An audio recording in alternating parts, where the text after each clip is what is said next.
What's up? I swag, I cook, I swag, I cook. Taking it back to the top. I cook. I can't explain why we like I it. cook. I chef. I chef. You I just chef. had to be I there. chef. I chef. You just had to be there. I chef. They hear all of it. I swag. I swag. I swag.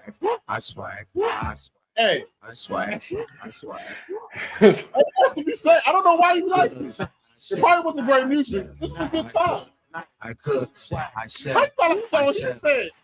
Swag. Swag. Swag. Ask all the girls and they know that's what's up. Word around Downtown, let your girls like some good. Swagged up, rich. Looks Love that that good. That, Making good. Looks like my last girlfriend. nah. Let me, okay. Boy, he put out an oldie but goodie. That boy put out a... Nigga gotta get back. Hey, the real was no. When I hit it from the back, she gon' look back. You gotta take it back the long way. If you want, everybody wants to win. Some people don't know. Watch him eat it up. But my real trust. Start with my ankle to bitch in my feet up. Plug in the socket, they call me the Hey. real. Formula Hey. don't Costa Rica. I got that. Cocaine like my nigga got it. I still Hey, be bro, tripping all like right, I'll take that too far. Hey, too much, I too think much. that Not too much, too base guy. Not too much. Too Not bad. too much. Not too much, base guy. It'll be a long way. That's all I ever listen to. Who are you? All right, don't say Just a little something to do. He just a little something to do. what? Long way. Can't go wrong. Long way. Deep. Speed. You can't stop the bass. You can't stop the bass. West side bitch, you cook like a chef. Woo! All right. It was a time. You had to be. You can't stop it. You just had to be there. You know what I'm saying? You just imagine a bunch of 20-year-olds just in a lab cooking. Huh? And a chef. You know what I'm saying? Just in the Got it lab. off the top shelf when I cook. That was the thing. Like, get the season. It ain't even cook. You had to You ain't taste even, it. Ain't you ain't even keep cooking. Keep cooking. You had to. Yeah, hey, you had to be there. Some of y'all missed a great time. Now I don't know what y'all do, but some of y'all missed a great time. But what's up, everybody? Welcome to another episode of IDK Sports Podcast, your premier spot to talk sports with the average guys. My name's Anthony. This is my main man, Kenny. Catch us here live every week on YouTube. Don't forget to like, share, subscribe. Man. Got a lot to talk about, like you see in the cover art. Shedeur is starting this week. I know what game I'm watching. I don't care if you're playing the Raiders. Hey, bro, it's perfect time. I told y'all it's going to happen sometime this season. Knew it. Now, this time, take the reins. Don't give them back. But we'll get into that a little bit later. Got some other big college games to recap. Some big games for this week. We got a lot to get into. Got a boxing event happening this weekend. Let's get it. Come on. Got a lot to get into, but like we start off every week, man. You know how we got to start it.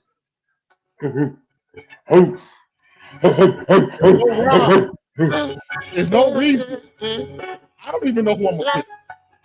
And it's my pick though. I never know.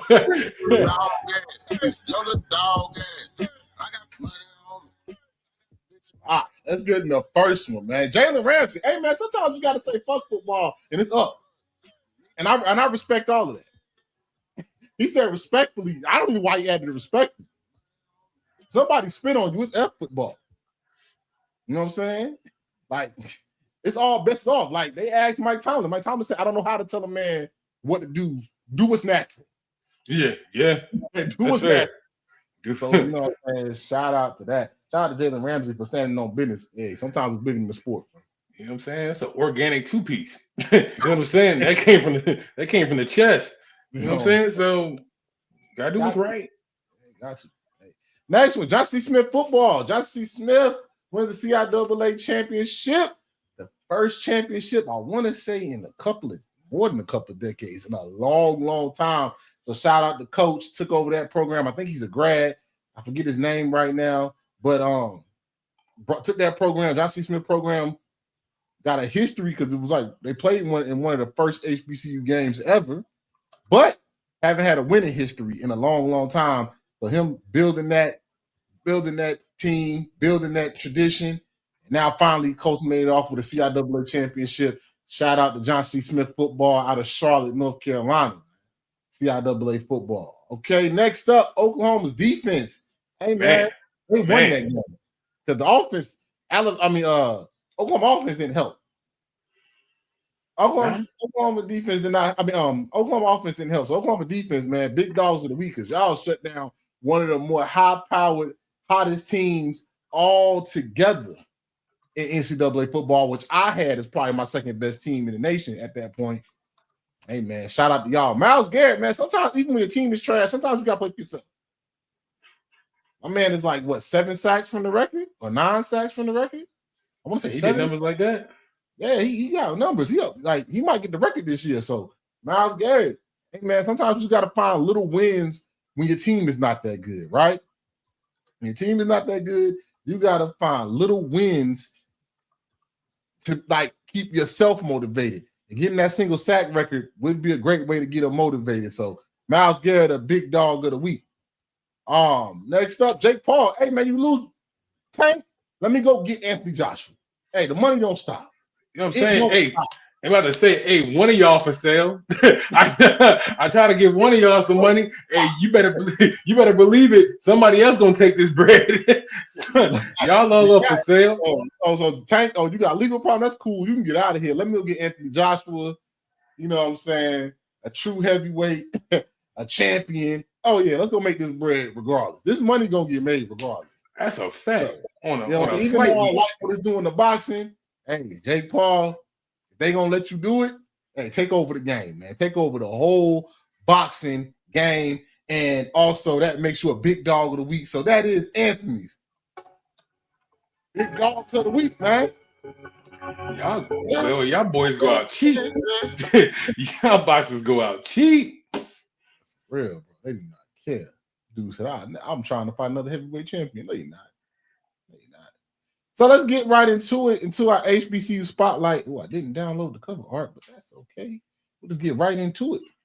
HBCU spotlight. Big game last week. South Carolina State versus Central. You know what I'm saying? Good game Friday. Early Friday game. Kind of threw a lot of people off. Started Friday at 5:30. But if you missed out, good game. I think South Carolina State jumped out to a 17-3 lead.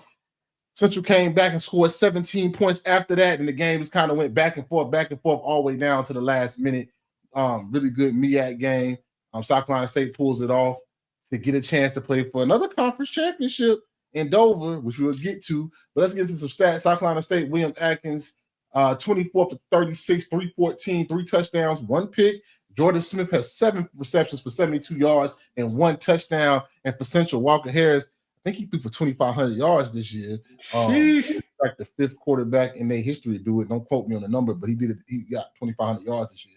13 for 31, 218, 1 touchdown. And Chris Mosley, another big game after being off the week prior due to a little nagging injury. 21 carries, 105, 1 touchdown. Should get a tryout in pro, but that's just me. Chris Mosley been killing it this year. But South Carolina State pulls it out, 34-27.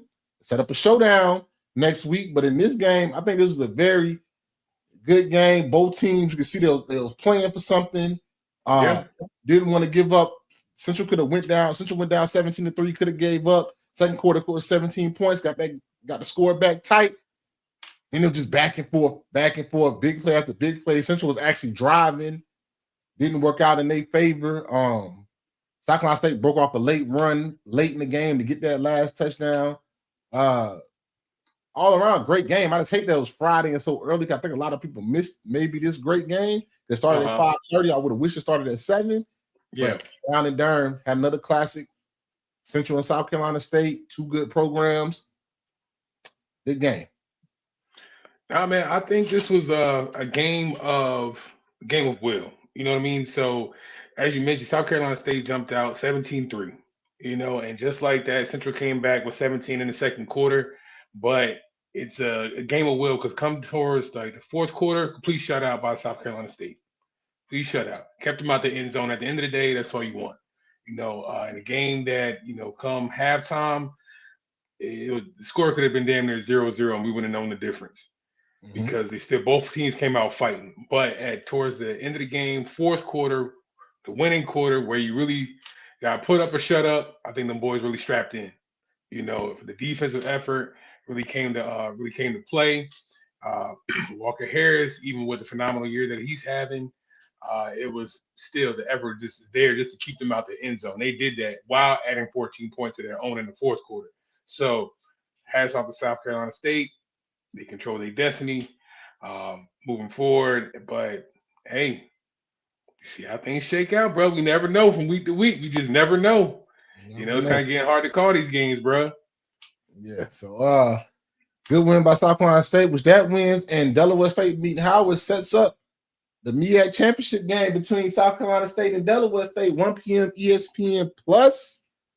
Hey man, I think this is a good game. I think you got Delaware State got the offense going, got the running game going again last game. Kind of the offense been stagnant the past couple of games. Kind of got it going again, looking better. Kind of like in the form that they were a little bit early in the season. Like I said, South Carolina State been playing some of the best football since they had that close game against A&T. Been playing consistent football. I think the quarterback's been playing really well. William Atkins been playing really well down the stretch of the season. Big game, huge game in Dover. I like that it is in Dover. Senior day. Like I told people, I said when I saw Delaware State play against Monmouth, I said this team has a chance to win the conference championship. I do think that. I said they have a chance to win the conference championship, and here we are. I think this game will come down to two things. I think South Carolina State does have a really good defense. They have a defense that turns the ball over. They do get a lot of turnovers, a lot of interceptions. They force fumbles, stuff like that. Also has a good offense, especially when the offense gets running. The running back is pretty good, and the quarterback is better. I think the quarterback play for South Carolina State right now is a little bit better than the quarterback play for Delaware State. But you know what Delaware State is coming with. They're coming with Marquise Gills and my man, what's his name? James Jones. Straight downhill. They want to run the ball and hit you with some RPO, quick plays. Keep going. Delaware State defense has gotten better, but still a little shaky. Not a good defense, but they have been stopping people getting in the end zone as much as they did early in the year. So, with that being said, I think it's been a great season for Delaware State. I think they've been having great. I think what D-Jack has done is remarkable. Coach of the year, national coach of the year, whatever you want to say. But I think South Carolina State's experience, I think Chennis Berry's experience at being in big games. Remember, he won the conference championship last year. Has not lost a conference game, even going back to the days of Benedict. He's 34-0 over the past 4 years in conference play from Benedict to South Carolina State. I think South Carolina State, who I still think is playing some of the best football down the stretch, and I think everything is clicking for them, wins this in a close one, high scoring, 34-31. South Carolina State wins back-to-back MEAC championships in my eyes.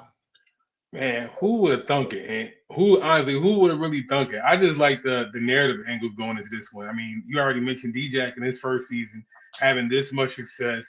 Delaware State is just literally came out of nowhere to now they're sitting at a potential MEAC championship. Love what Coach Berry's doing just in his second season with South Carolina State. Even though we already know South Carolina State to be a MEAC powerhouse over the last few years, just continuing that dominance. So just from that angle and that perspective of both of these coaches kind of going to a game that is huge. I mean, just from Jackson's standpoint, I mean, this is a very huge proven moment to me. This winning means is like just cap off the success that he had in just one season. Kind of proving the naysayers wrong. Even for Coach Berry, you know what I'm saying? Again, just maintaining that same reputation that you had that South Carolina State has become accustomed to. So again, I like what both of these teams bring to the gridiron this Saturday. I think if Delaware State, their momentum is going to ride behind their run game, like as it has all year with that stable of running backs that they have. I think for South Carolina State, for them to win, again, they win gritty games. They can win nasty. They can win. They can win in the shootout. Again, they've been playing some high quality ball. But for me, I want to ride with D-Jack, but bro, I think that South Carolina defense is too stout, man. I think it's stout against the run, and that's that equalizer pill, especially when it gets late in the season. All the film has been put out. Everything's been put on tape so far. So we can take away if we make you play with your left hand. If Barry can achieve that, bro, he's looking at another championship, bro. So I'm going with South Carolina State and a 27-20 win over Delaware State this weekend. Yeah. Hey man, great. Either way, if this is the situation I would want to be in if I was Delaware State, because it's kind of like, hey, if you want to beat a man, you got to beat the man. Yes, And sir. this is like the best thing that you could get. To like, hey, tell your guys, hey, we get to beat the man. This is the defending champions coming to our house, trying to defend their crown. If you want to beat a man, beat the man. I'm a firm believer in that. Got you. So, like I said, shout out to both coaches this year with a great year. Don't want to not Trey Oliver. He had a great year again at Centrals, just consistently doing things. The Meac might be not that many teams, but it's some damn good coaching and football going on from these teams too. Because like even the teams that have losing records, I know Norfolk State's not having that great of a year, but even Morgan State has not been an easy out for none of these teams. Howard, Howard has been pretty decent. They kind of faltering now, kind of like we are, like Norfolk is faltering. But you know what I'm saying? South Carolina State came in, got the conference play, got it going. Delaware State and what D-Jack is doing is a miracle because this is a team that only had one. I don't even think they beat an FCS team last year. And now you're talking about possibly having the chance to go to the Celebration Bowl. Hey man, shout out to this great finale to the season. The Meac couldn't ask for more. I'll be tuned in at 1:00. ESPN Plus, championship trophy in the house, championship on the line. So let's look at these IDK Sports HBCU football rankings. Like I said, still got the same. Dale State, still, I think, still at the top with the wins they have and the football they've been playing. Jackson State, still at the top, second for me. Football they playing, didn't nothing change there. South Carolina State, if somebody had a switch, wouldn't be mad. South Carolina State's been playing great football. Alabama State, still being consistent, even though their quarterback is hurt. Prairie View with Jermaine Jackson can't get. That's another like story like DJ came there from Valdosta State and got them guys right in the spot to get to a SWAC championship game. So, that's my IDK Sports HBCU football power rankings. You got anything to add, Kenny? Nah, man, love Prairie View pretty much clinched their spot in the SWAC title game this weekend, this past win this weekend. Just very interested to see how this Meac is going to shape up, man. We just really got done with the South Carolina State and Dell State game. We'll see. We really want to see, man, how we're going to move towards that Celebration Bowl. So let's get it done, fellas. Let's make it happen. Yeah. All right, and that's our HBCU spotlight. Let's get into some FBS games. I highlighted two of the ones that we talked about. Let's get into the first one, man. Kenny, man, Texas couldn't do it for you, bro. God, didn't happen for you, bro. Didn't happen for you. Georgia beats Texas 35-10. UGA's Gunner Stockton 24 for 29, 229, 4 touchdowns, interception. Has been playing better and better every game. That's how Georgia's getting better. Scary team. Real scary team. They're getting better at the end of the year. We'll get into that. Nate Frazier, 16 carries, 72 yards. Arch Manning, 27 for 43, 251, 1 touchdown, 1 interception. Didn't play horrible. I think the whole team didn't play as great. Defense didn't play that great, but DeAndre Moore Jr., 5 receptions, 75 yards. The thing is that Georgia just dominating, man. Dominating really from start to finish. Gunner Stockton, like I said, these past couple of games been really playing really good football. Really good football. Georgia can run the ball. That defense has got better and better. Secondary, which I think at the beginning of the year was one of their softer points, one of a weaker point. Man. Got better and better. Has been getting better and better. Georgia's a scary team right now. It's a scary football team right now. I'm not going to lie. I'm not going to sugarcoat it. Georgia is a scary football team because Kirby Smart got them guys peaking, like use a boxing term, got them peaking now at the right moment. Come on. And they're looking like a very, very dangerous team. And the thing about this, and we're going to get to the college football playoff rankings that I'm pissed off at, like I always am, they still might, they can even get a rest. They might not, even with another team losing, they still might not be in the SEC championship game. So they might not have to play that. They still got a game against Tech at the end of the year. Life is good. That's not no slouch. But Georgia is playing really good football right now. You know, hey, Kenny, how about them Dogs? I mean, God damn it, man. I needed a victory story. When I needed a Rocky theme to kind of go into it, them boys did not deliver, man. Like, come on.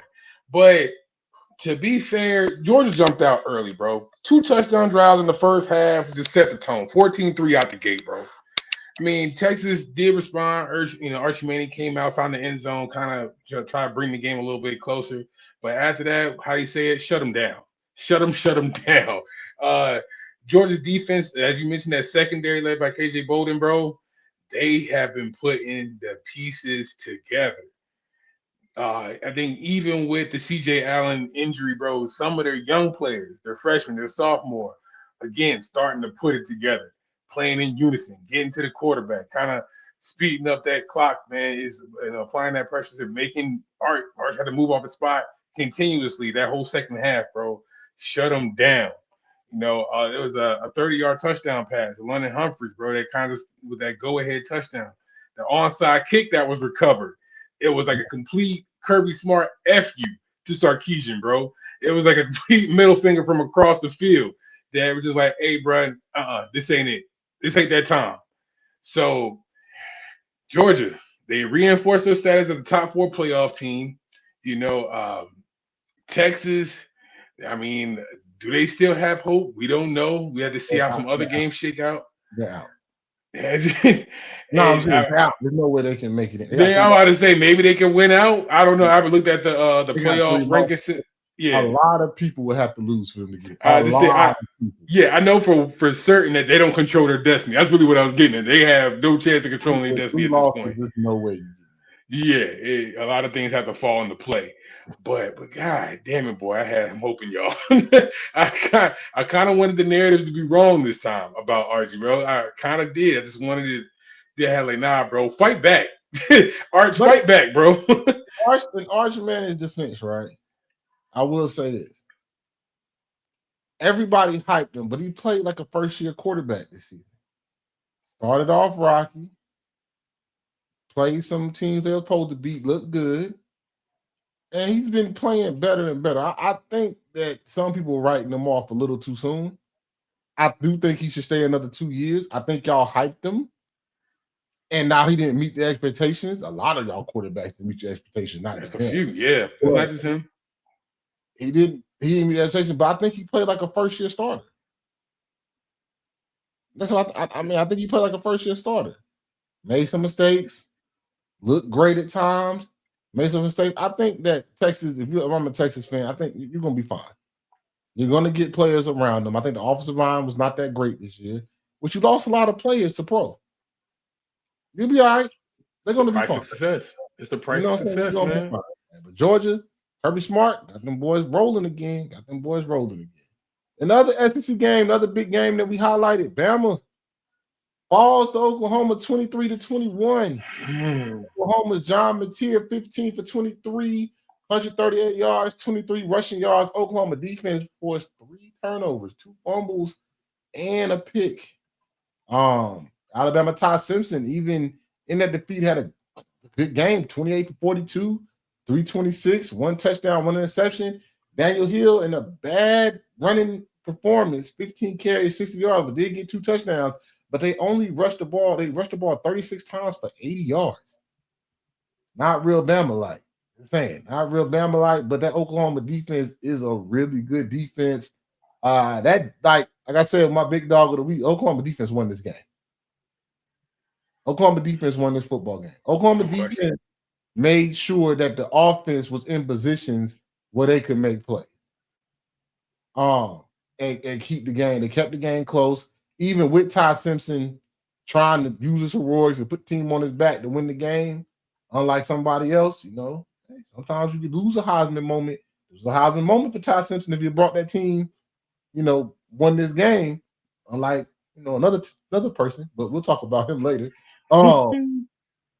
Hey, man, the first time I don't pick Bama, they lose. First time I pick Bama, they lose, bro. I told you get one. You know what I'm saying? You was right this whole time. You was right. But Bama is still a very good football team. I will get in the college football playoffs. You know what I'm saying? I think with this game, Kenny, I think it was coming that Bama might not have a great performance. And sometimes when you don't have the greatest performance, it hurts you, right? They have played a lot of ranked teams. And I'm going to get in that when we talk about playoff, how what they resume say. Back to back to back to back. And won. Dominated something. Sometimes you just meet a buzzsaw, man. A good Oklahoma defense. Defense travels. Defense travels. You can take defense on the road, neutral site, overseas. Defense travel. And that Brent Venables defense is one of them ones. Bro, he called the damn come to the run. Venables called the damn dream. As far as play calling goes, he called the damn dream this past weekend, bro. I'm not even gonna hold you. I mean, to your point, we have it up there on the graphic, bro. 3 turnovers, but here's the significance behind it. Those 3 turnovers turn into 17 points. Yep. It's one thing to get a turnover. It's one thing to make a turnover count, and that's what they did. Yeah, if you have like I count that interception return for a touchdown, but again, you go down off another turnover, score a field goal, another one get a touchdown. But like you make them count. You make them pay for their mistakes. You make them pay for their miscues, and that's what they did.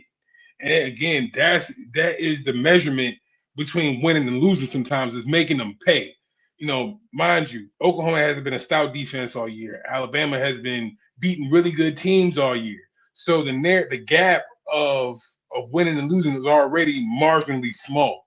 Mm-hmm. So in the areas that you need to be victorious in, Oklahoma was. And mind you, even as you look at the scoreboard there, this wasn't no all-out beatdown. They traded punches this whole fight. This is a heavyweight bout. But again, the difference here is that AU made you pay. And for Bama, even for the great game, Todd Simpson, without the interception, even for all his efforts, Bama, this ain't the same Bama of old. This ain't the same Bama that had a run game that you can rely on. That can move the chains. Yeah. This is a Bama game that's susceptible to a few third down conversions if John Mateer was able to move the ball sometimes down the field. You know what I'm saying? This isn't there was no backup for when Todd Simpson was off his game.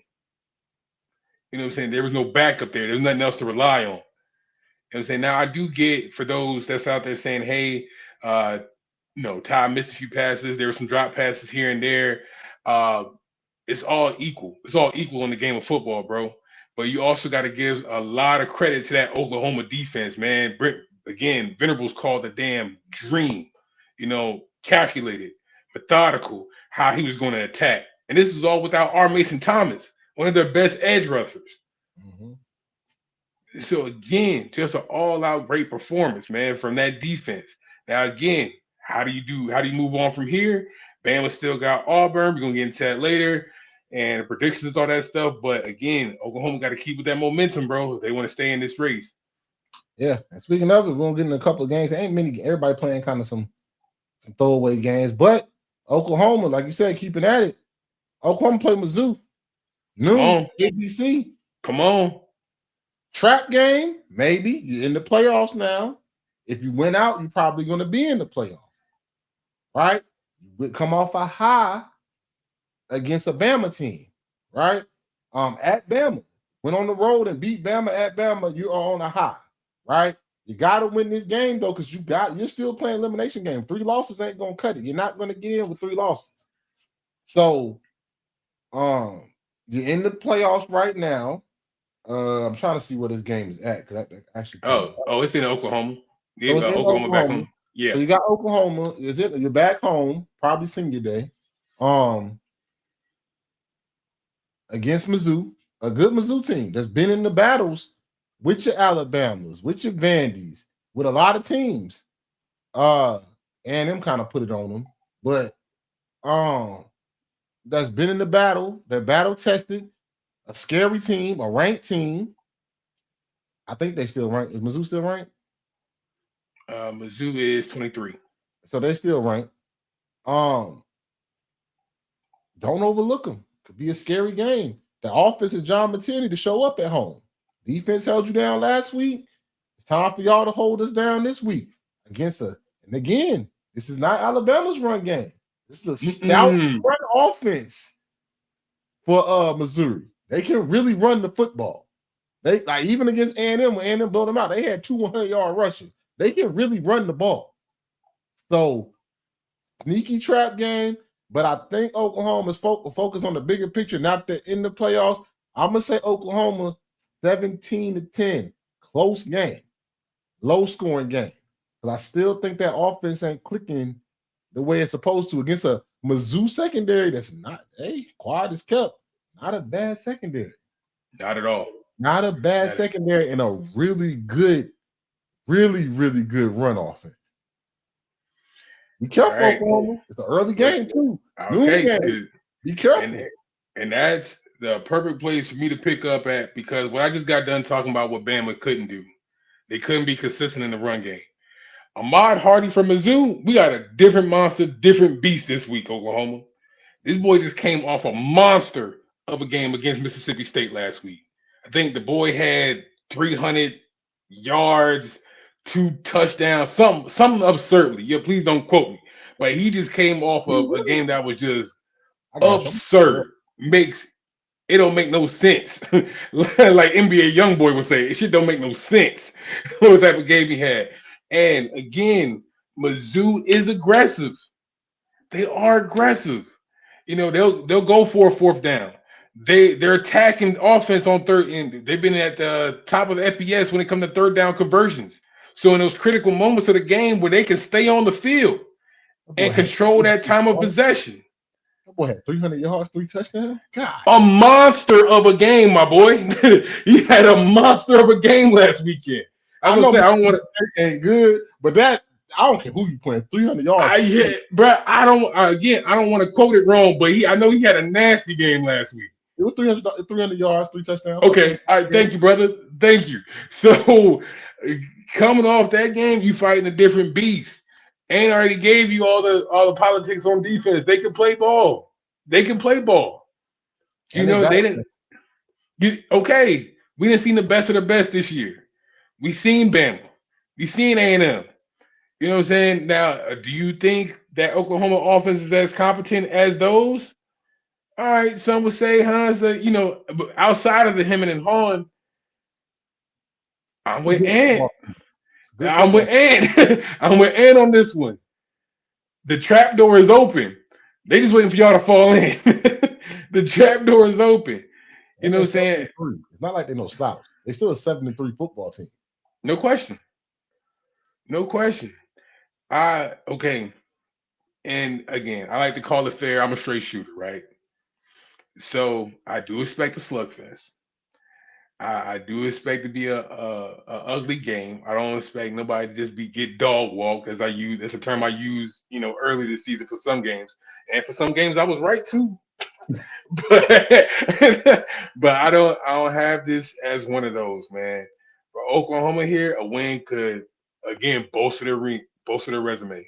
Mizzou's a damn good team. And this could be a game about momentum. And right now, both teams are coming off a high momentum game. Yeah. And that gives this if Oklahoma got to for your prediction. This gives that helps their resume because that means that gives them a Tennessee ranked win on the road, and an Alabama ranked win on the road. That's 2 good wins. That's, unlike some teams that say a good L, you know what I'm saying? We'll talk about it. Hey, we're gonna get into it. Hold on. I got you, bro. I got you. We're gonna get to it. I got you. We're gonna get to it. But it's a lot of implications in this game. And we started off early. We at noon. We in Norman, baby. We in Norman with it. You want to call the predictions? I can give you mine first. All right, I said Oklahoma 17-10. Okay, got you. Cool. All right, boom. My bad, brother. Yeah. Hey, the trap door's open. They falling into it. They falling on all swords. Mizzou closing the books on Oklahoma this week. Again, some things just travel, bro. You mentioned the defense. I'm gonna mention the run game. Some things just travel. It's like butter and bread, bro. It just goes together. The shit just works. I'm like not confident in this pick. I think it's going to be a great game. It's going to be a slugfest. They're going to be like ground and pound, punt, field position.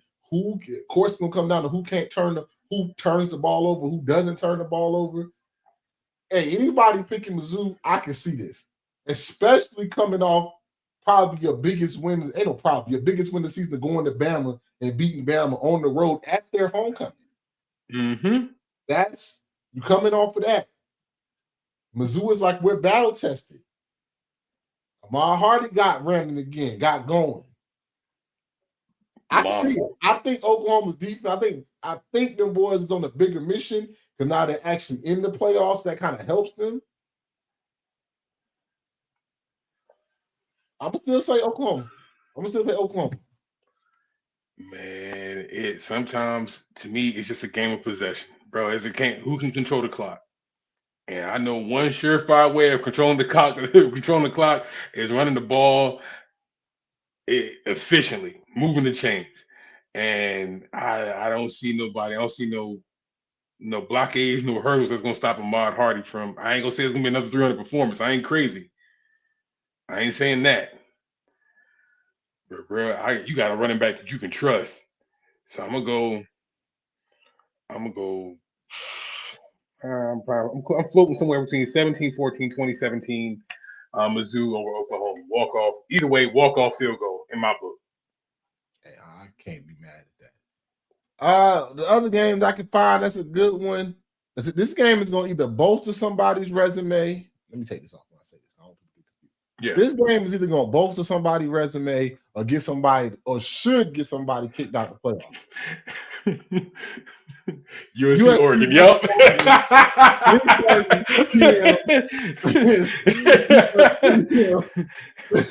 CBS. All right. This game right here, I don't really care who wins this game. I'm going to keep it. Yeah, I know you don't. I know you don't. This game has bigger implications for me. So now I want to see the committee sweat. I want Oregon to lose this game, but I don't think they are because I want the committee to sweat. Because now I want you to make me believe that, because I got some other stats I'm going to pull up. I want y'all to make me believe that Oregon should still be in the playoffs if they lose to USC. And then if USC loses to Oregon, that kills somebody else's resume. Because now you're probably not going to have no ranked wins.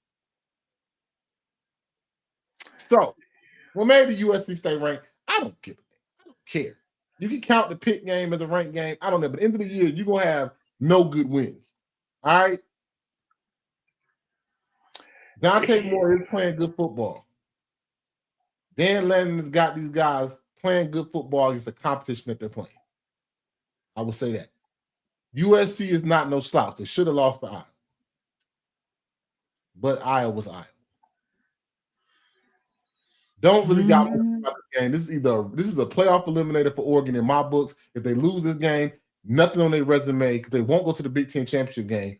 Nothing on their resume says they should still be in the college football playoffs. USC, but one team to booster their stock in the college football playoffs, especially if some SEC teams start losing, boy, to justify them moving up in the rankings. Talk about it. USC needs to win this game to help that team, in my eyes. So this game is about other people's teams. I still got Oregon winning. I think the game's in Eugene. Probably gonna be nasty weather. It is. I'm gonna go Oregon 31-24. 31-17 Oregon over USC. But this game means more. I want Oregon to really lose this game because I really want the committee I want to see what the committee do. Because a 2-loss Big Ten team should never make the playoffs. Not this time. But I digress. Kenny, you got it. I have USC as one of my teams that should be mad going into the the college football playoff rankings right now. They should be mad. They should be sitting back like, who the hell? Who the hell? They should be sitting back like, what you mean? And explain this to me further. Because, you know what? We'll get into that in just a minute. But if I'm sitting here, I'm 6-1 just like Oregon in the Big Ten. We should have a ranked win against Iowa. Well, what's wrong with me? They both got a win against Iowa. But what's wrong with me?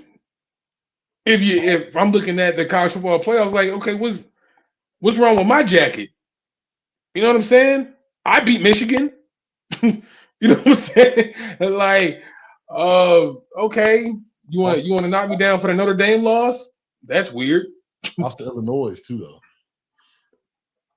Okay, brother. We gotta pull everybody's L's to the table this season. If we playing that game, that's why I'm saying I got USC as one of my teams that should be mad. That should be mad. But I digress. We're talking about USC versus Oregon this week. So in my eyes, game comes down to can they protect Jaden Malia? They give it some time. I think the playing field is even on both sides. Mm-hmm. Oregon can run the ball. USC can run the ball. They Mm-hmm. prove it throughout both times this year that both teams can do it. I think Malia can get hot. Hell, I just forgot his name just like that. I forget. Dante Moore can get hot. And they both can. They both. I think it's an even team. Both teams are even in my book. You know, which team is going to be efficient in the red zone? You know, you kind of look at my new details. Oregon's front seven. Can they be disruptive? You know what I'm saying? It comes down to like little minutiae details. Right now, I trust Makai Lemon and Jacoby Lane more than I trust Oregon's wide receiver room. But again, it's not played on paper; it's played on the field. So, with that being said, I forgot another X factor. Oregon's running back room. They got a deep stable of backs that can get it done. This is a game that Oregon should win. This to be fair, this is a game that Oregon should win. They're at home.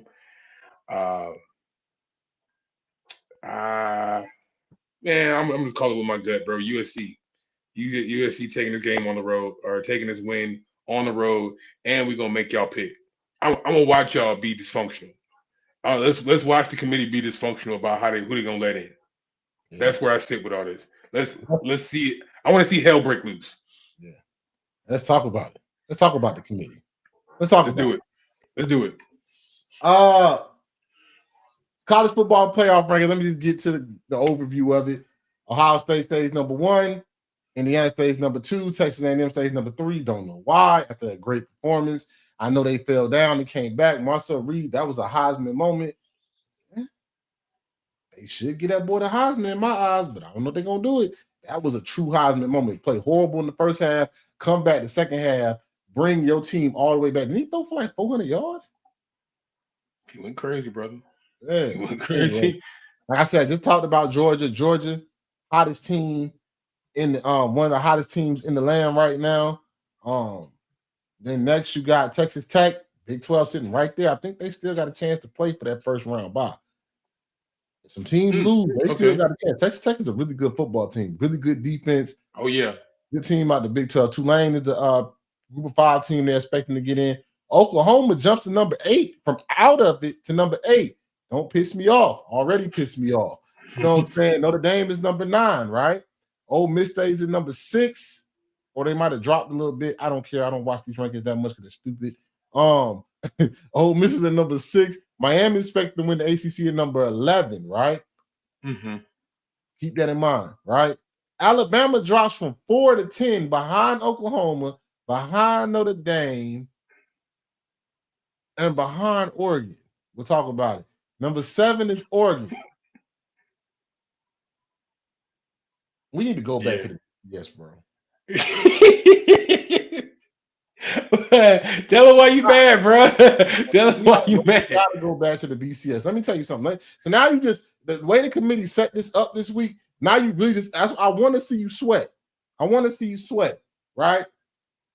First thing, let's get to one thing. I have an article that I had that broke some of this down. Talk about why Alabama should be angry. Hold on. Phone taking forever to load up. This Alabama dropping down to 10 from 4 is crazy. It's crazy. It's pretty wild. And then you drop them all the way down to 10 for losing to a team that you had right outside the playoffs. That makes no sense. But let's tell you why it doesn't make any more sense. Right now, Alabama, Oregon, and Notre Dame have a combined, let's give it 6 wins against ranked teams. Alabama has beaten Georgia, Vandy, Tennessee, and Mizzou. Notre Dame has beaten a USC team and a Pitt team last week that was ranked, right? Oregon, still waiting for them to be the ranked team. Maybe it'll be this week, but they're ranked ahead of Alabama, right? How is that possible? I don't understand. Where does the strength of schedule come in? Who have you played? Comes in. You had them as the fourth best team in the land. Now you break them down all the way to 10 for losing one game to the number 12th ranked team last year.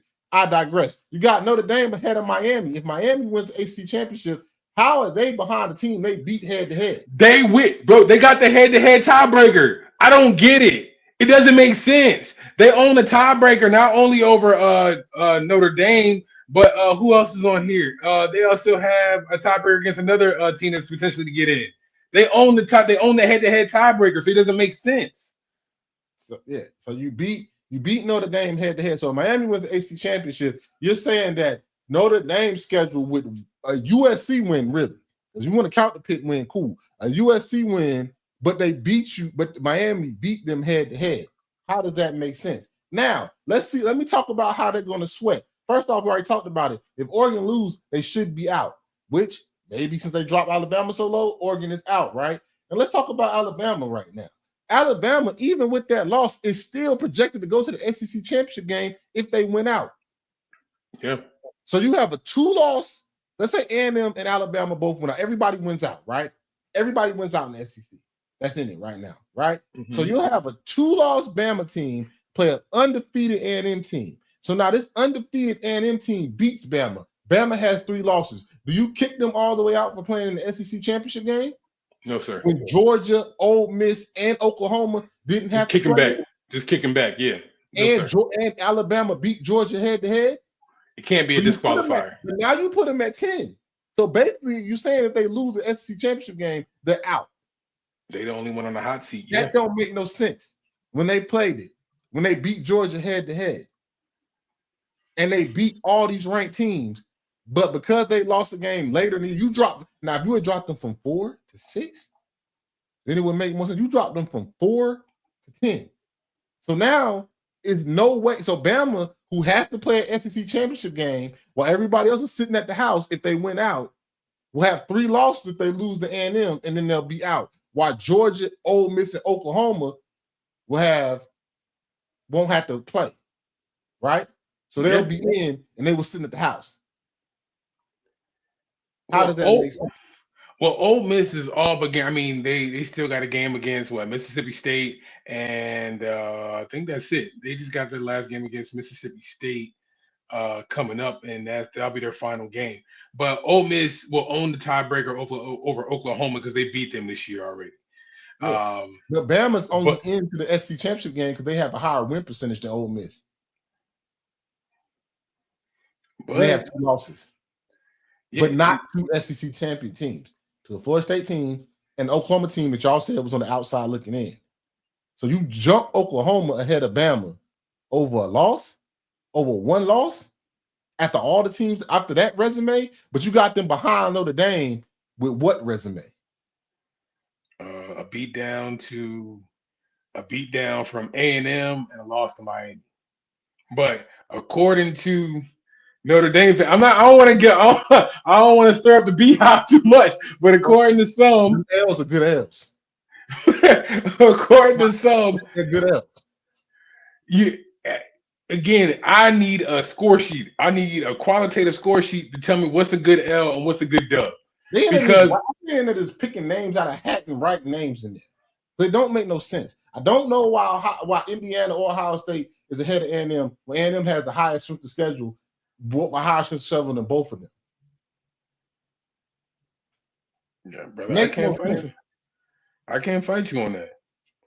It doesn't make sense that Miami, if you got projected for Miami to be in, if Miami wins, they should have a higher seed in Notre Dame when I played you head to head. It's not like you're estimating, if this team played this team, how would it look? They played head to head. We found out already. We know. What are we talking about? We know already. And that's my same argument with this whole SEC cluster, right? It's like, well, yeah, we could justify putting Oklahoma over Bama. Oklahoma lost to Georgia. Bama beat Georgia. Bama beat Georgia. Thank you. And I'm not saying Georgia shouldn't be number 4. I'm not saying Bama should be in top 4, but I say Bama should at least be 6. Shouldn't drop from 4 to 10. You better saying they barely in. That's my only Anthony. That's my only conference loss. That's it. It goes no further than that. It goes no further than that. So you saying Bama's barely in now because of that one loss? Again, but why are we standing by the door holding it open for Bama when we already should be holding it open for some of these other jokers that's in here too? And I'm back to USC. Make it make sense. make it make sense of why I didn't, why I don't have a just cause to fight for my region to be in the Big Ten. I have good wins. I beat Iowa. I beat Michigan State. I beat, you know what I'm saying? I beat Michigan. You know what I'm saying? The strength of schedule only matters when the name on the front matters. That's what everybody say. That's why I try to explain to them Notre Dame fans and all them. It only matters when it's y'all. When the name matters, right? And I've been a Bama critic, been betting against Bama. Immediately. Right. But you shouldn't drop from 4 to 10 from losing to the 12th ranked, the 13th ranked team, or the 12th. No, actually, the 12th ranked team. They're just on the outside looking in at that time. Yeah. Gotcha. So they go behind them, and now you done set up. You said Bama is 10. So you mean to tell me now? This is the thing that got me the hottest. If I'm a Bama fan, we can go to the SEC championship game while everybody else is sitting at home, lose to an undefeated. We're out. To the best team in the nation. Right. We only have 2 losses in the conference, and we beat a team that's in. Then one of the teams y'all say that's in. And if I'm Miami, I'm saying if we get in, there's no way Notre Dame should be ahead of us. There's no way Notre Dame should be ahead of us. And Oregon, if they lose and USC beat Oregon, then I'm with you. USC is like, so is the Big Ten, so does the schedule matter now?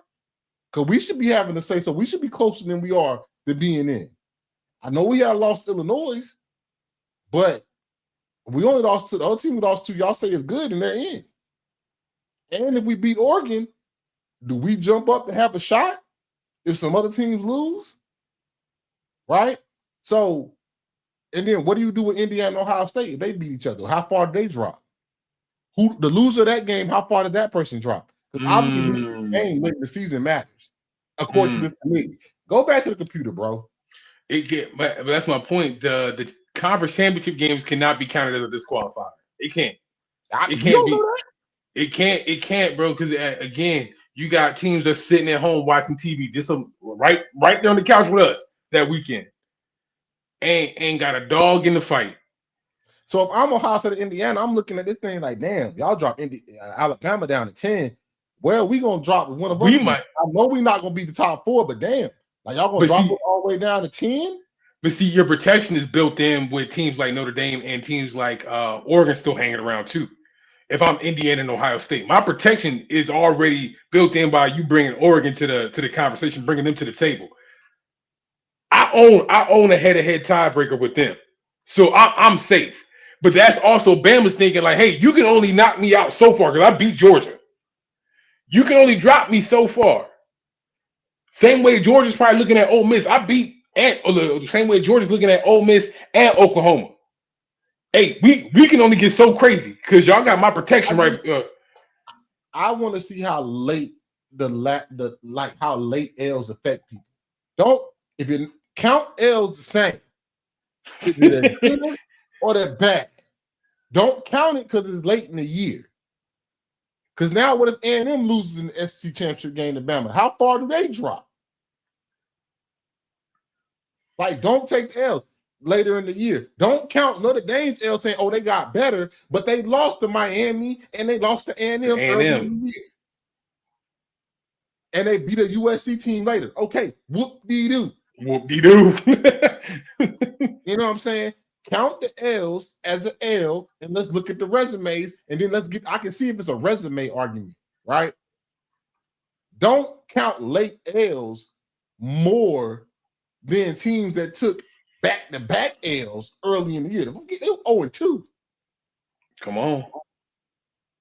And if I'm Miami, we win. No way Notre Dame is higher than us, and we beat them on the field. I don't care what you say about who else we play, because their strength of schedule can't be that much different, right?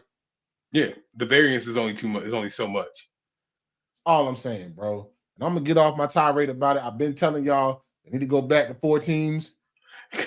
Bring back the BCS. You know what I'm saying? Make the bowl games matter again, because this committee is getting worse and worse. 4-10 is crazy. You got like they lost to goddamn Kentucky or something, or lost to Alabama State. But that's what they kind of betting on too. It was like, damn, we could have got him out there with Mizzou. We could have got him out of there with Vanderbilt. We could have got him out of here with LSU game. 4 ranked wins this year. Oregon had 0. Brother, don't Number ask me to 4 make ranked sense of team it. on y'all's thing, I beat on the field. I think, and it sounds unfair to G5, but I'm to G5 teams, but I'm looking at Tulane like, hey, big dog. Hey, big dog. I'm sorry. Too bad, so sad. But you got to get out the conversation a little bit. You keep the G5 team in for all them to get in there, for one of them to get in there. If you do it right, bro. If you do it right, bro. One team, we know who that team is, and they can get on my back every year like they want to. You know they shouldn't be there. You know they should not be this high. They might be on the outside looking in, but they should not have 2 losses and be. How are they 2 losses better than Bama's 2 losses? How are they 2 L's better than Oklahoma's 2 L's? But I told you what Oklahoma did. They went to Tennessee, and they went to Bama and won on the road.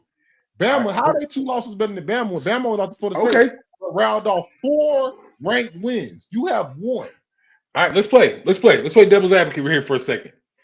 If I'm Notre Dame and let's say this first go round, you're Miami, right? You say, hey, I know for certain I should be ranked higher than Notre Dame.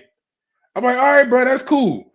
But then explain to me your loss to SMU and your loss to Louisville. Explain it to me, like I'm in 3rd grade. Louisville might be. I've been giving Louisville credit, but as of late, Louisville ain't looking hot. I mean, I'm not saying that they L's ain't good, but like when we both are in the playoffs, saying we're both in the playoffs, having somebody ranked higher than me, Miami only got 2 losses too? Yeah. Don't Notre Dame got 2 losses? Yeah, but I'm saying this answer, Notre Dame got 2 losses. Yes, sir. Yeah. So you can say, oh, Louisville did that, but what happened when we played? You own the head-to-head tiebreaker. So when we played, I won, right? So if everything is equal and we played, first game of the season. Everything is equal and we played. That's what should matter. And you think you're the same thing about Bama and Georgia if Georgia had 2 losses. If we played, I'm still better. I should be ranked higher than you. You think you've been, and this is where I bring my argument back. You think you've been playing better? If you're Miami, you think you've been playing better football than me as Notre Dame? So as of late, okay, I get that argument, and I don't think Miami is playing better football. I will say that, right? But the argument of who's playing better football is when teams had the same record and didn't play each other. I'll take that argument. We didn't play, but we did play. We laced them up, played for 60 minutes. You lost. Then explain Georgia and Bama to me. Georgia and Bama to me. Bama has 2 losses. Georgia has 1. So everything is not equal. One has 1 loss. One has 2. So it's not equal. If they both had 2 losses, but you lost to me. But to me, L's met. You lost to Florida State too. So you got 2 losses. So you should be behind Georgia because I can say Georgia is playing better football right now. They went on the tirade. I don't think they're playing better. Yeah, they're playing better football right now. I can say that because they lost to Oklahoma. Yeah. Oklahoma lost. Alabama lost to Oklahoma. So Alabama overall record, they have 2 losses. Georgia has 1. Now I can say who's playing better football. I think right now Georgia is better. But if it's equal and we both got 2 losses, what we did on the field still matters. I don't care if it was week 1, week 13. I don't care. What we did on the field still matters. So now, if you say it like that means what you do on the field doesn't matter. You don't play enough. This is not basketball, NCAA. We don't play enough games for all that. We play 12 games. Yeah. Judge me off my 12-game resume. And we got the same record. Oh, let me add another caveat in. Okay, you love to say, all right, Miami, you got me. Cool. You beat me. First game of the season, but hey, we ain't even gonna talk about that. Who's the last team to get within a 1-point differential between Texas A&M? Yeah, I'm not. See, the thing about I get you.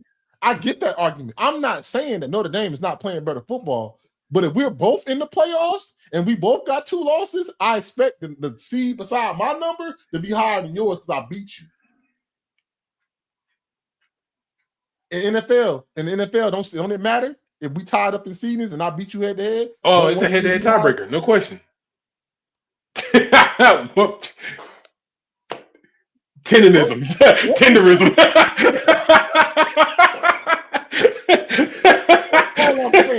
I'm like, everybody want to talk about who's playing better. This ain't the damn NCAA or March Madness. We got teams on the bubble and all this stuff, bruh.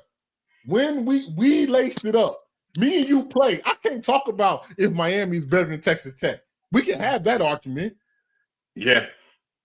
Okay. I think Texas Tech is better. This is just a hypothetical argument. I can have that argument. I can have an argument saying, hey, is Miami better than Oklahoma, even with the 2 losses? They both got 2 losses. But I think Oklahoma played better competition. It's a better team. But Notre Dame, you shut up. I don't want you. I don't want you gotta shut the hell up. When it comes to Miami, I want you to say foot or ball. All right, because you didn't play. We played each other. We both got 2 L's, whether it be against A&M and me, and I lost to Louisville and SMU. Our record's the same, and we played each other. If Georgia loses Tech and Bama end up winning the SEC championship game, we both got 2 losses. And when we laced it up, who won? I won. If you're not going to do it like that, then it doesn't matter, bro. Then the games don't matter. All right. Okay. If we playing like this, let me see what you do against Pitt. Because I think Miami still got Pitt coming up at the end of this month, right? Exactly. So then we beat a common opponent too, and we beat a common opponent. You better dog walk because I just got done dog walking Pitt. Yeah, but you still lost to me though. At the end of the day, take away that you lost. But hey, we going in circle. I'm just saying this don't make no sense. Bama going down to 10. I think they hem themselves up, where it's gonna look even crazier if they move Bama back up. You see what I'm saying? Like now, it's no rhyme or reason to this. If you move Bama to 6 and maybe move some teams down, and Oklahoma came in at 10, not above Bama, then it would make sense. But at this point right now, y'all wilding. I don't know how y'all gonna move forward from now, bro. Last question. We can go. Last question. Let's say Bama. Of course, Bama wins out. They go on to the SEC championship game. They play A&M. They beat A&M. So now, how far does A&M drop? Georgia stays in there. How far up does Bama go? See, now you got them at 10. You're gonna move them all the way up to 5. What you going? I wish the hell you would move A&M to 10. I wish the hell you would. I wish the hell you would. I digress. That was it. I just wanted to pose one last what if. I'm just saying, bro. Like, it don't make no damn sense, bro. Right. It don't make no damn sense, bro. Let's get into it, man. Hey, this weekend. Big fight. Big fight, man. I think I'm more hyped about the Norman Haney fight, but you got Benavidez versus Anthony Yarde. I hope I said his name right. Brian Norman Jr. versus Haney.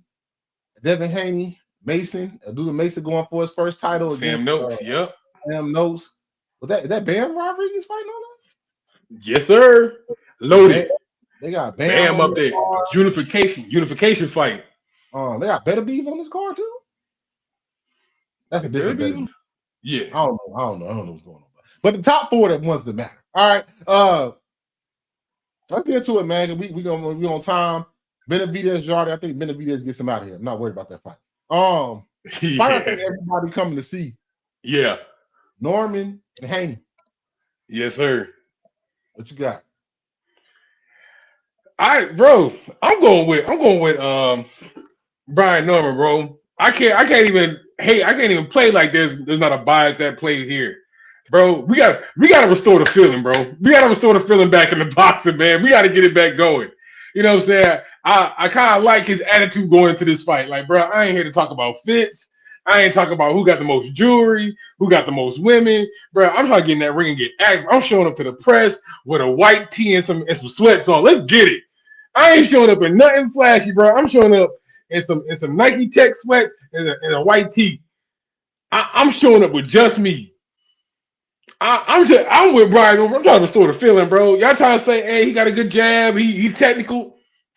He got to survive 12 rounds with me. I want the same type of time in Brian Norman on. Hey, bro, let me see you do it. You talk about I ain't fight nobody. Prove it. You don't know their name. Oh, Heavy Haney said I don't even know the people you fought. That's a bet, but you know my name now. But now you know my name. So what's up? Don't know. Hey, a lot of people don't know the name of people. Yeah, now for sure. Boy, you're right. My fight before you was Jen Suzuki.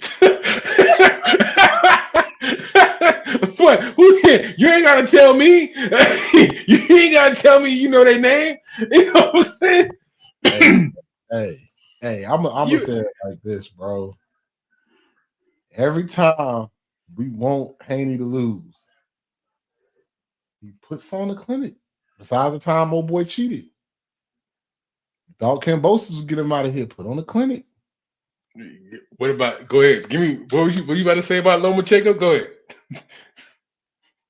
He beat Lomachenko though. Yeah, I know. No, did he whoop his ass? Go ahead. We put on the clinic.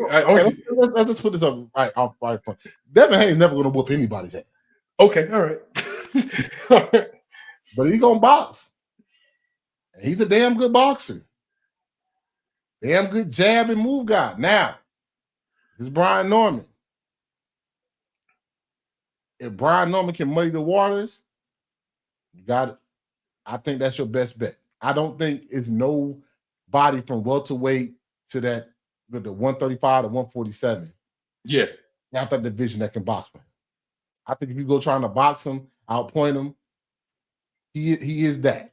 He can do that. I mean, I don't like him just as much as you don't like him.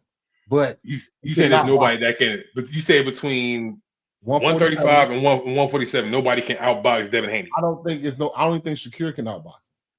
I was about to say that's gonna be an easy target for me. I was gonna put. I don't think Shedeur is a good boxer. I think Devin defense. I think he's like most of the time he steps in the ring. He's the more athletic fighter, and when he's level-headed, unlike he was against Garcia, even with the Garcia stuff, if he had been level-headed, he probably could have still won that fight fair and square. When he's level-headed and gets into like, okay, let me settle in, let's box for 12 rounds. Let me frustrate him. I'll give up rounds. I'll give up 2, the first 3. Now, okay, that jab is working. I'm gonna move. Bop, bop, jab, point. Makes it look like he's really beating you up, but none of them shots is hurting you. But it looks like he's beating you up. Brian Norman, a dog. I watched some of his fights. I went back and watched some of his fights. Dog. Muddy the waters, man. Make him, push him in the corner. I say make him fight. If Brian Norman can come out here and win the first 5 and make Devin have to do some spectacular shit to get back in the fight, now you got it. You got to win early. Brian Norman has to win early rounds.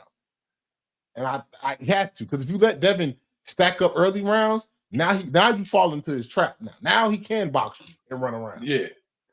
But that will be my game plan from the first bell, bro. I'm attacking Devin Haney like Tank Davis attacked Frank Martin. From the first bell, I'm walking you down. From the first bell. I don't care where you go. I'm just walking. I'm just walking you down. My feet never stopping.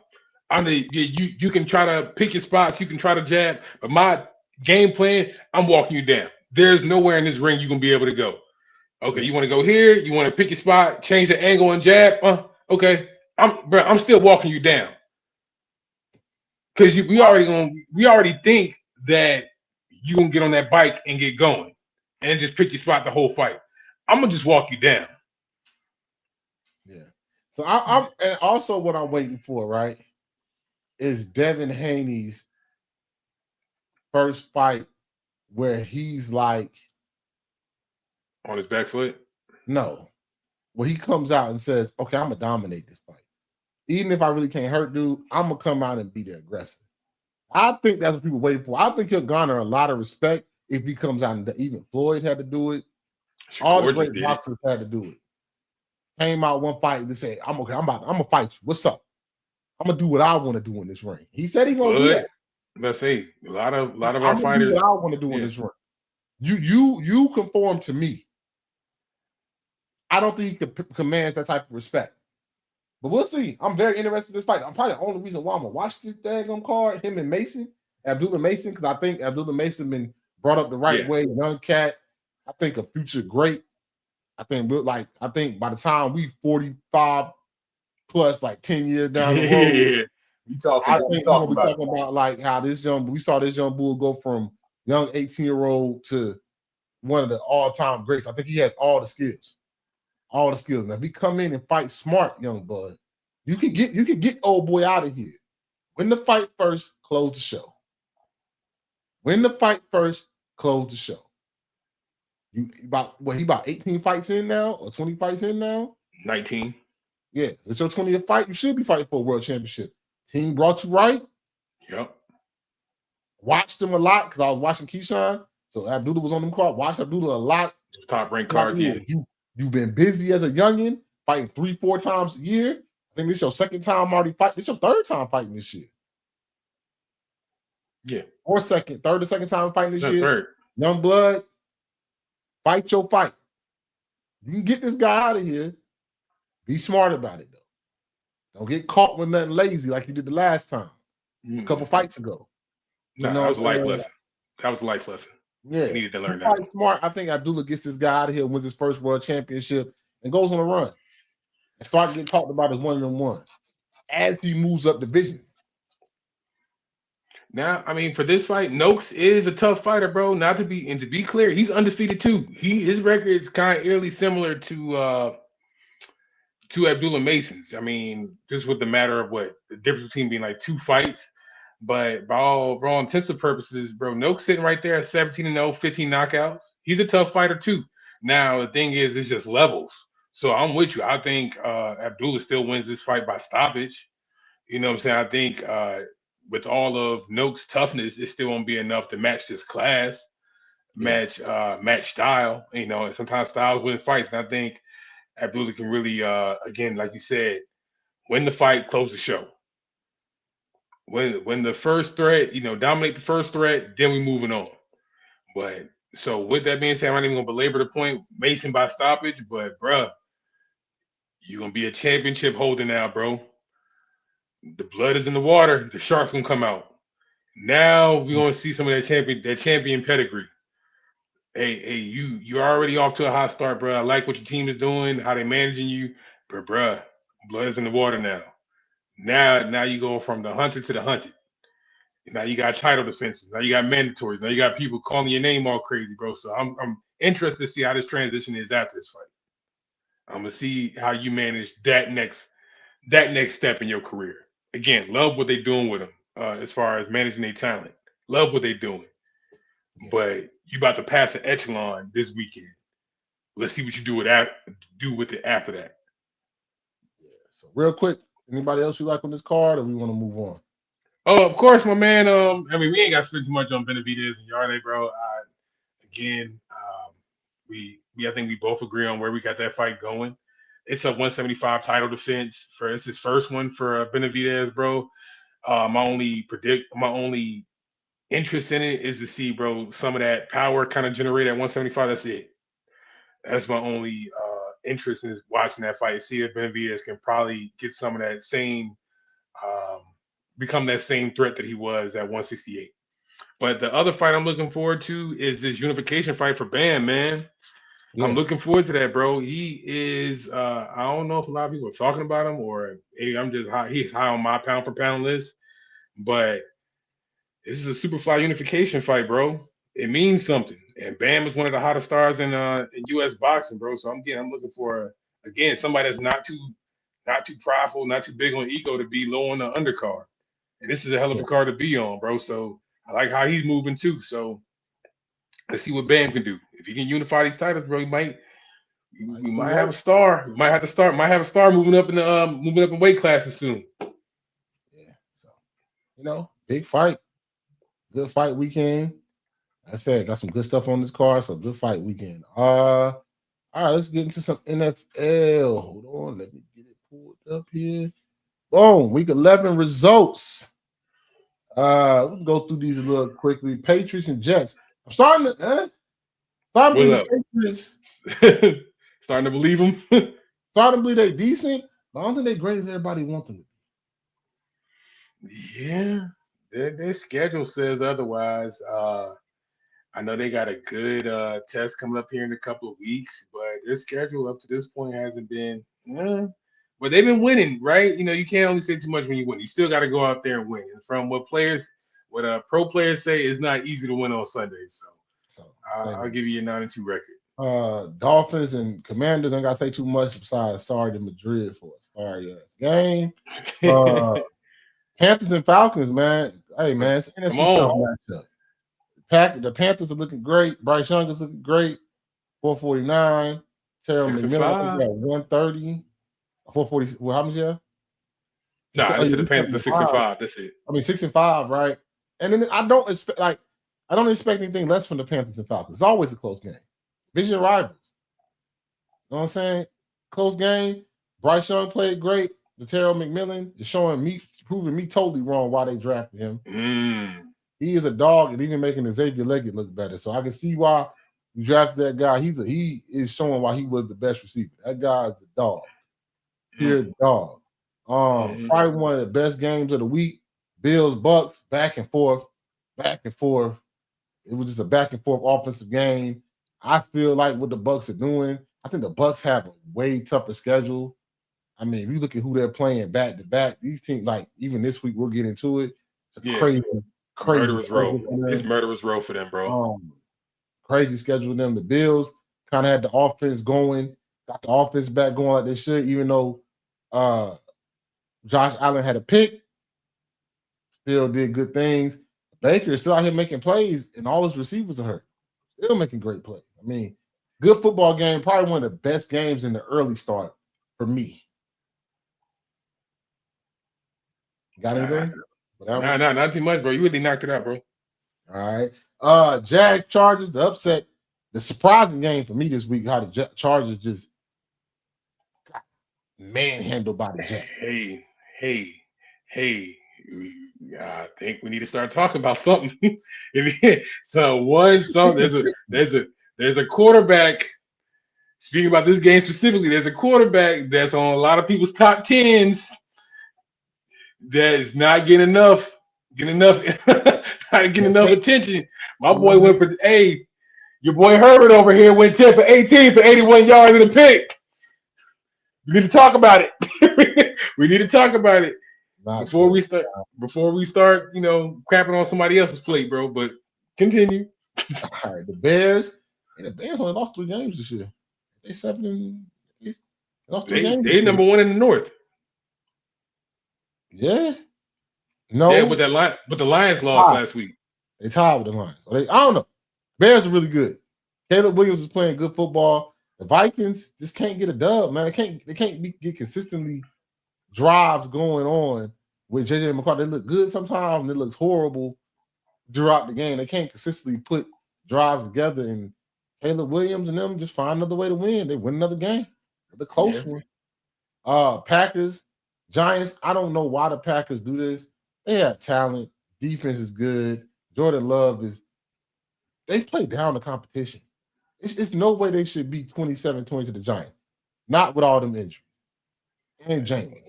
I'm about to say, with James out there doing the Harlem Shake, bro, she can get spooky. It couldn't take a Christian Watson amazing catch to get that dub. Get that dub. The Steelers do what they do against the Bengals, 34-12.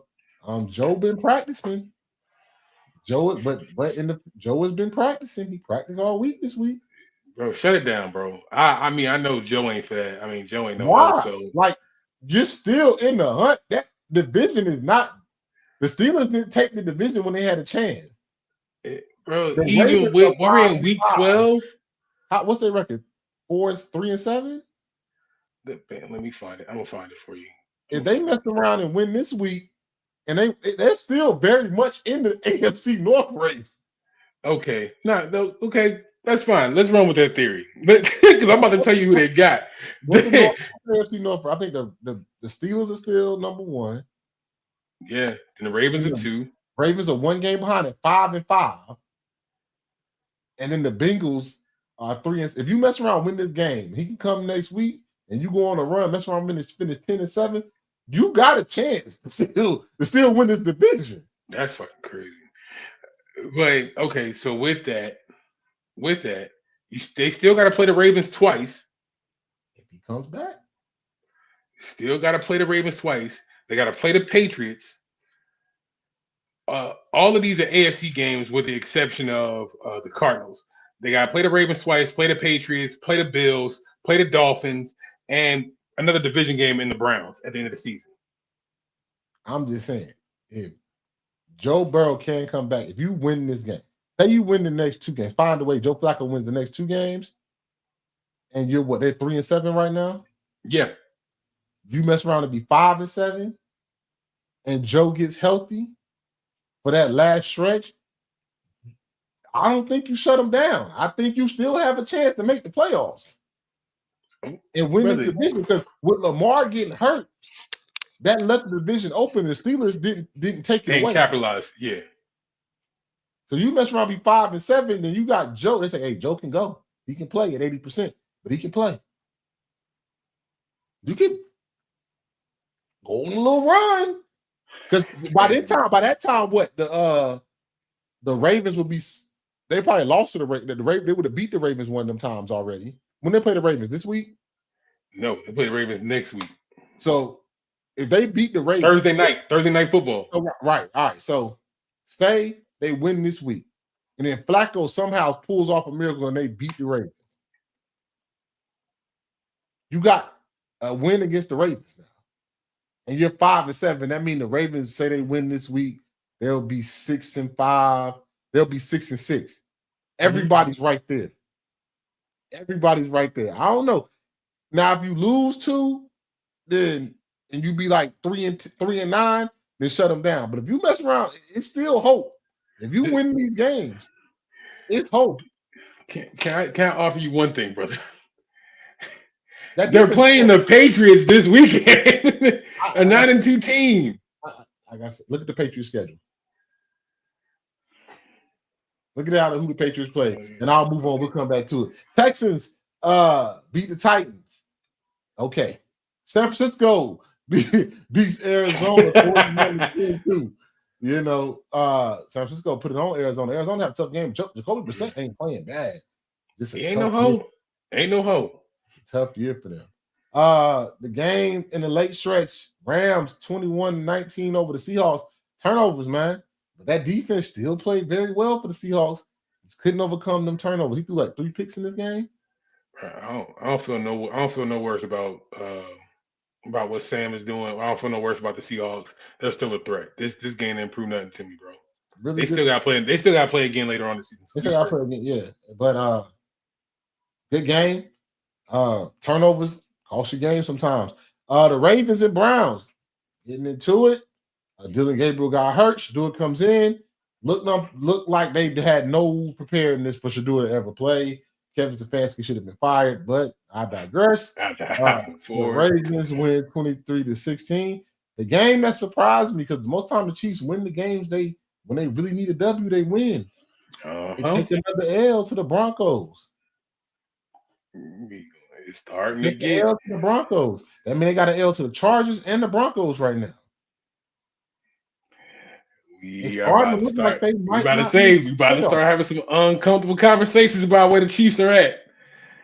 We might have to start having a run. It's not like I'm knocking them. They had a run, but it might be the first year where they might not make the playoffs.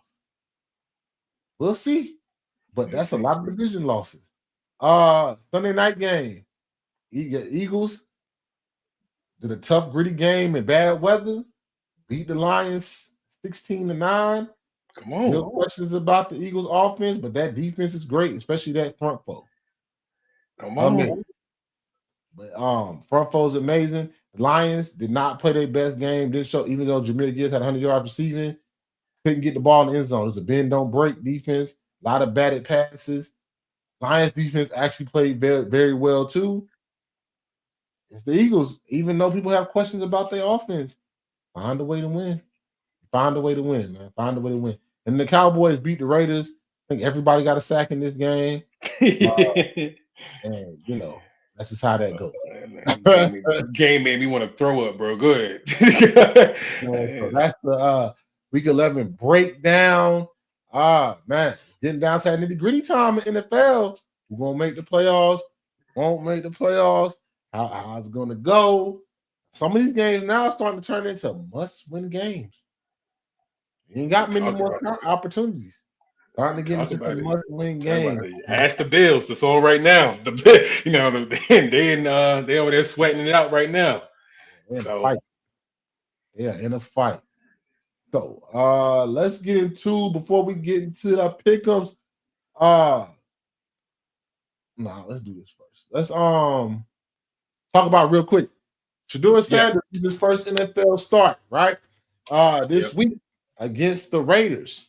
I don't care what people say. Dylan Gabriel had his first start against the Jets and he lost. So if Shedeur wins this game, you know what I'm gonna say. Shedeur Sanders get a full week of practice. Reps with the ones, game plan.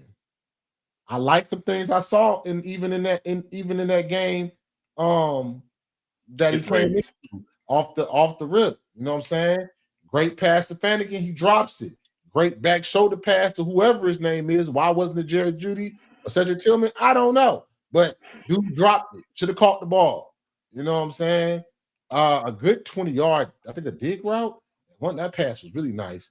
Now you got a full game plan.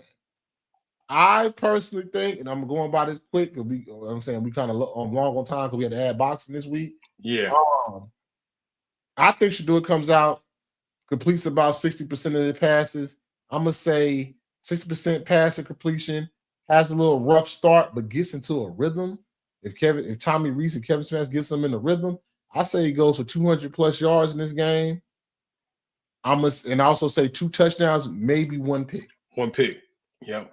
But I think it's enough for Quinshon Judkins to get a little bit of space and get some good runs in there. And I also think that Jerry Jeudy is going to have a big game this game. And I think they're going to push the ball downfield because he has the arm strength. All I want you to do is, hey, you ain't got to outrun everybody. If it ain't there, run it up the middle. Throwing the ball away on second down is not a bad thing. Don't lose 10, 15 yards trying to make a play. Don't push it. Just do what you did when you was at Jackson State in Colorado. Make the players there. Diagnose it quick. Shedeur can diagnose it quick. If it's there, it's there. Now you can with pros and get their head turned around. You know, if Jeudy is running that dig or that out or the sticks, you know you can throw it to him before he comes out his break because he's going to get his head around. You know Tillman's going to get his head around. Mm-hmm. You know what I'm saying? Njoku was there. Big target. One-on-one, give him a shot.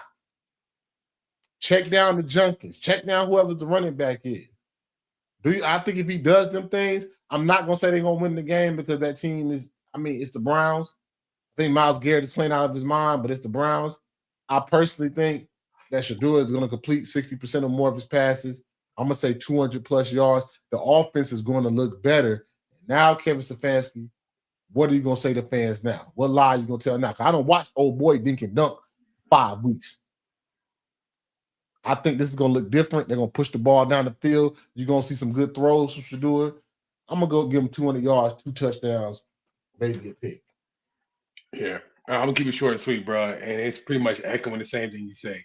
And what a beautiful time to start and to have a full week of install to really play your game. In my eyes, this is all your worst fears being confirmed if you Kevin Stefanski, bro. Because in my eyes, I have Shedeur going out there and doing what we haven't seen in a while, pushing the ball downfield, making some attacking, that back half of the defense, picking his spots, whether it's over the middle, along the sideline, just picking some of his spots. Now, will it be stellar? Will his ratio from completed to incomplete passes kind of look still a little slanted? I'm guessing somewhere between 16 to 32, 16 out of 32, maybe 15 for 31, something crazy. It's gonna look something less, something a little bit over 50%. It's still gonna look crazy, but is he still gonna have 200 yards and probably 2 tugs? Yes. And he's gonna do it while opening up the run game, while dropping some of those numbers and kind of stacking the box, kind of making the defensive coordinator question himself. And this is against a Raiders defense who we just I didn't even get that graphic, but they got beat down against the Cowboys last Monday night. So, without being too explicit, bro, this is a great game. How you say it? Perfect timing. This is perfect timing for Shedeur to kind of, hey, look, after this game, y'all want to throw me back on the bench? That's fine. We need to see the proof in the pudding. Proof of concept. That's it. Yep. Straight up. So, that's what we got with Shedeur. All right, Kenny, let's get into it real quick. Yeah. Get into your stardom or sit them for this week. Some of your picks is actually doing pretty not that bad, bro. Doing all right. I appreciate that, brother. Doing all right, man. Let's get personal to him real quick. Stardom. My personal season is, I wish it was just as good. But anyway, I digress. Wish my personal fantasy football team would perform better. But anyway, stardom. Bro, we got my man Jared Goff coming off a rough game against the Eagles defense, man. Bro, do not sell any stock. That was a tough game. The wind was all crazy. It was cold as all get out. I think it even started snowing in that Philly game. Bro, do not sell any stock. That team is okay. That's also a championship defense that they was playing against, bro. So don't trip on that. They are right back at it this week because guess who? The Giants coming to town. And the game was back indoors. We back in Detroit with it. You know what I'm saying? We ain't got to wear no coats on the sideline, bro. We getting ready. We ain't got to bring the heaters out. We ain't got to do none of that. We back at the crib. I'm going Jared Goff going off against the Giants. I don't know what the hell the Packers was doing. Sorry to hear. I don't know what that was, bro. But, hey, we back to regularly scheduled programming this week. So Jared Goff, start him. Thank me later. Trevion Henderson, big dog. We got the Bengals. And I don't know, Bengals defense this week. I don't know if you need me to say it anymore for the rest of this season or earlier this season. It's a must start every time. Again, he's been on a heater these last 2 weeks. You know what I'm saying? I want to say it's had 2 or 3 touchdowns over the span of these last 2 weeks, bro. Scoring about in the average of 20 to 28 points each week.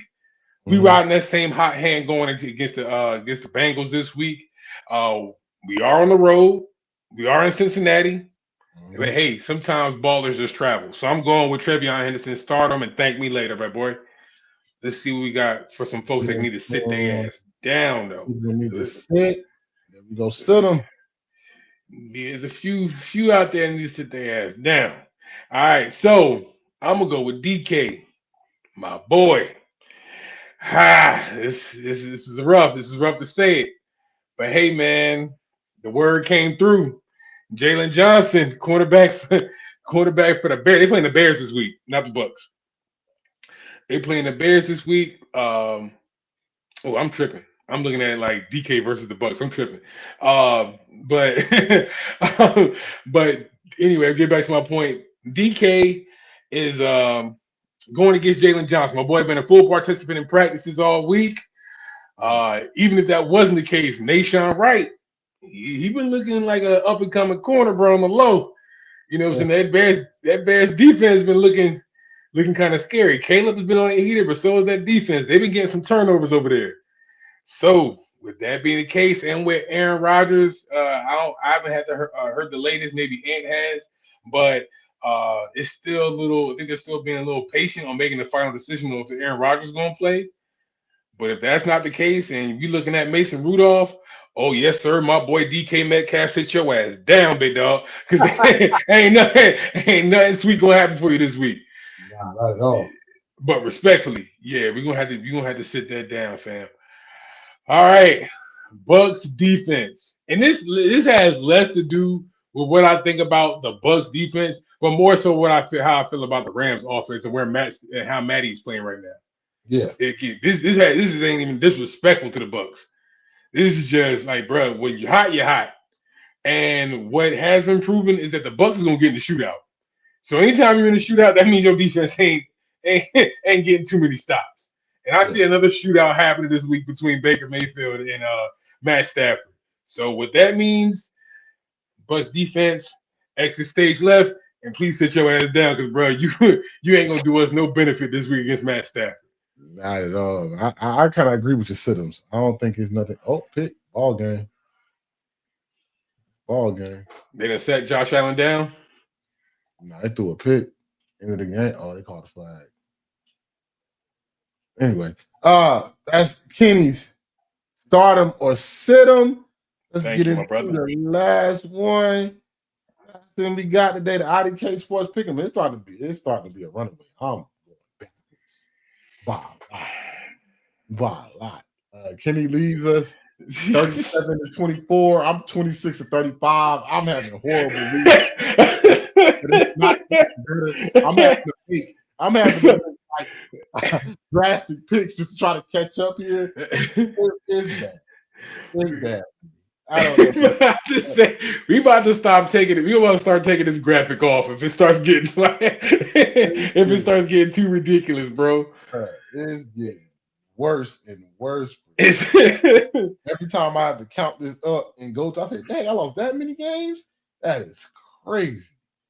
Hold on, let me get my notes ready. I got you, bro. Down. God damn. Chiefs. Who we got? All right, brother. Colts and Chiefs, man. I can belabor the point. I know we're getting kind of late. Thanks for y'all that's hanging out with us this late. But Colts and Chiefs, I got the Chiefs with a skid, man. I'm going Danny Downs, bro. Colts. I'm gonna go Chiefs. I don't think they're gonna lose another like back to back like that. They back in Arrowhead. That was when I was looking at the schedule. They back in Arrowhead. So you're right. I see your point. Like I'm gonna say Chiefs. We just talked about it. Bears versus Steelers. Who you got? Oh, yeah. If Mason Rudolph is lining up, this is an easy slam dunk. I'm going Bears, brother. This is an easy slam dunk. On this one, I'm gonna go Bears too. Eagles, Cowboys. Who you got? We in Jerry World, bro. We in Jerry World. But we got the Kelly Greens on, and our record is pretty good. When we got the Kelly Greens on, going Eagles. I'm gonna go Cowboys, but sometimes I think it's always going after a great defensive performance. Sometimes defense. Sometimes you meet a team. Sometimes division rivals. Sometimes you meet a team that just knows you. Yeah. And I want to see what happens if y'all get maybe y'all get down a little bit in this game. This offense hasn't played good in what 2 weeks? Ooh, probably. How long has it been since the Vikings game? Yeah, you're probably right. I'm gonna go Cowboys. Cowboys I'm gonna go Cowboys. Not a high scoring game, but a game where maybe they get up 17-7. I mean, the Cowboys are hot, bro. I mean, I don't know if you want to call them hot. They just beat the Raiders. Anyway, move on. Bucks versus Rams. Who you got? Sheesh. Hey, man. I kind of want to pull for the Bucks, man, a little bit. I'm gonna go with the safe pick. I'm gonna go with Rams, bro. That offense is playing out of this world, and I don't see nobody stopping Puka right now. So I'm gonna go Bucks. The Bucks had a really good game against the Bills. Against the Bills. Yeah. Even though I don't know how good the Bills are for real, because the Bills are so inconsistent. But I'm gonna say you came up, you played Seattle. They've been playing such good football at the Rams. Sometimes it's gonna have a lull. I think the Bucks win this game. Yeah. I think the Bucks wins this game. Browns Raiders. What you got? Come on, man. Perfect timing, bro. I'm doing this just for the plot. I'm picking the Browns just for the plot, bro. I need this to happen. And the Raiders haven't been too much of a comp. So hey, sad to see it. Let's do it. Shedeur, bro. I'm going Browns too, bro. I ain't even gonna belabor the point. It's the game I'm watching. It's Shedeur, and that's it. Yeah, for the plot, bro. Just for to be the villain. You gotta see the villain win sometimes. Vikings versus Packers. Who you got? Sheesh, bro. That Giants game last week was very telling, man. It's just inconsistent. Is Josh Jacobs a full go this week? I'm not sure. We ain't got to stick there. I'm gonna go Vikings. I'm gonna go Vikings. I think that Christian Watson is back. Yeah. I'm gonna go Panthers. Packers. I'm gonna go Packers. Okay. Panthers, Niners. Who you got? Yeah. Panthers, Niners. Who's home? Monday Who's night. home? Prime time. Bryce Young under the lights. I'm going with the Niners, bro. I'm sorry, bro. They gonna put Bryce under the lights. Even though I want my squad to win, I'm gonna go Niners too. When you have a big game like that, young team, sometimes you start feeling yourself. And you kind of gotta get brought back to earth. Yeah. I'm gonna go Niners, but I wouldn't be mad if I lose this one. I ain't even That's how I feel about that Vikings and Packers game too.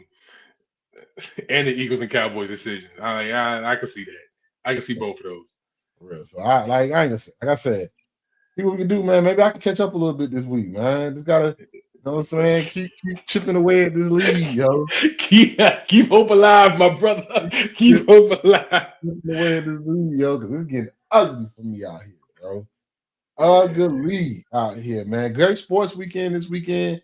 You got boxing. It's always good when boxing is on. Still got some great college games to be played. Some like I said, you got the Meac championship basically happening in Dover. You got Oklahoma, Mizzou. You got USC, Oregon, if you care. You got some good games going on in college and in pro. We all get down to nitty-gritty time. It's playoff time. And you add that with a boxing match. Hey, good weekend, man. It's gonna probably be a little chilly outside. You put on that pot of chili or that roast.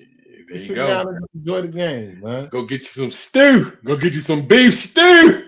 How you damn do? Yo, stupid. Go get you some stew, stupid. Yeah, so it's gonna be cold out there. Let's sit down, enjoy a great weekend. Before this episode, man, I appreciate y'all rocking with us. But for now, yeah.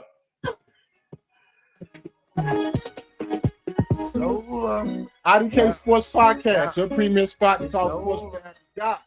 My name is Anthony. It's my main man King. Don't forget to like, share, subscribe. And until next time, what's up? Holla.